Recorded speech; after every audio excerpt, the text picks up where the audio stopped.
Welcome back to the channel.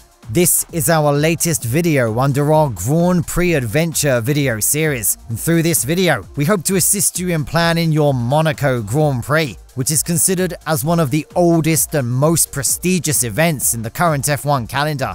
Monaco is considered as the millionaire's playground, as it's a location where the wealthiest people in the world choose to live. So, watching a race in Monaco is a totally different experience, and you need a good plan before visiting there to stay within your budget limits. But before we proceed, hit the subscribe button and smash the bell icon for more exciting updates. Monaco is surrounded by France, which is the largest country in Western Europe. It legally separated from France in the 13th century and is carrying out its own administration under the rule of the royal family of Monaco. This has become a favourite destination of the wealthiest people in the world, as it acts as a tax haven. It's only just larger than the Vatican, becoming the second smallest country in the world. French is the first language of Monaco. However, people speak Monegasque, English, and Italian as well. So there is no language barrier for the people visiting there, as 3 international languages are in use. Regarding visa-related matters, it's considered a part of France and receives a Schengen visa for anyone who visits there, allowing borderless travel between the 27 member countries of the European Union.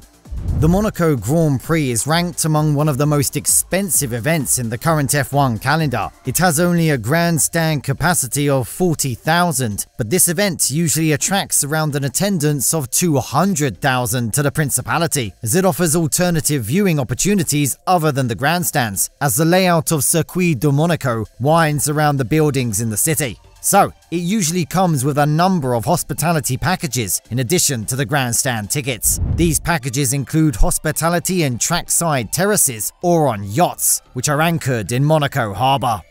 The cheapest area to watch the Monaco Grand Prix is the Rocher general admission area. Out of the different grandstands within the circuit area, more demand is for the grandstands K and T, which are positioned in the harbour area of the city. Despite these tickets coming with relatively high price tags, they sold out very quickly, as watching a race in Monaco is one of the biggest dreams of a die-hard F1 fan. If you're an outsider who wishes to reach there by air, Nice Côte d'Azur Airport, which is located 30 kilometers away from the Principality, is the best option available. A number of major budget carriers handle direct flights from more than 100 European cities and also from main cities around the globe. But if you're someone living inside the European continent, you can reach there by using intercity trains, hiring a vehicle, or by self-driving. As Monte Carlo is a coastal city, you can reach there by ship or boat as well. Several cruise lines offer special packages that include accommodation, transfers, and race day tickets during the Grand Prix weekend. One of the best things found within this expensive Principality is the availability of cheaper public transport options. Train is the most popular method within Monaco and in the surrounding area. Plenty of buses are also available, and they become more frequent during the race weekend to fill the excess demand. Self-driving is also not a bad option in Monaco on a normal day. However, it becomes more crowded in the race weekend, and you would have to experience more traffic congestion.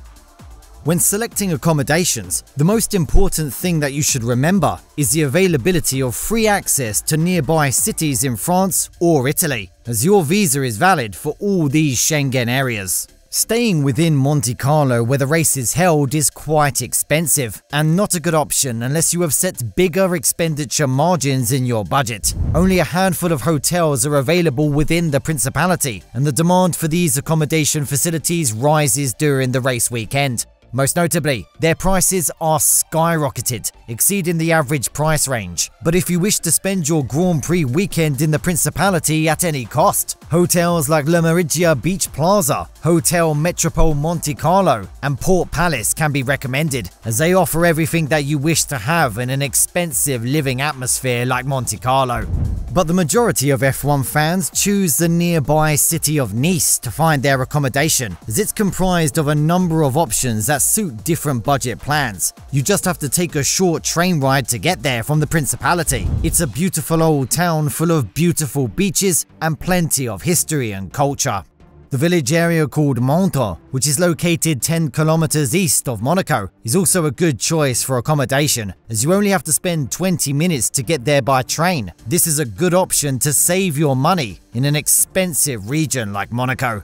Apart from that, you can also find accommodations in small and large towns along the Mediterranean coast near Monaco, both on the French side and the Italian side. On the Italian side, Ventimiglia and San Remo are two good options, as everything is cheaper in these two towns. Monaco is the only European Grand Prix event that doesn't offer any camping options within walking distance from the circuit, but you can visit the camping sites in the beach area between Nice and Antibes, which is not too far away from the circuit. Most notably, all these accommodation options are within the range and easily accessible by public transport methods.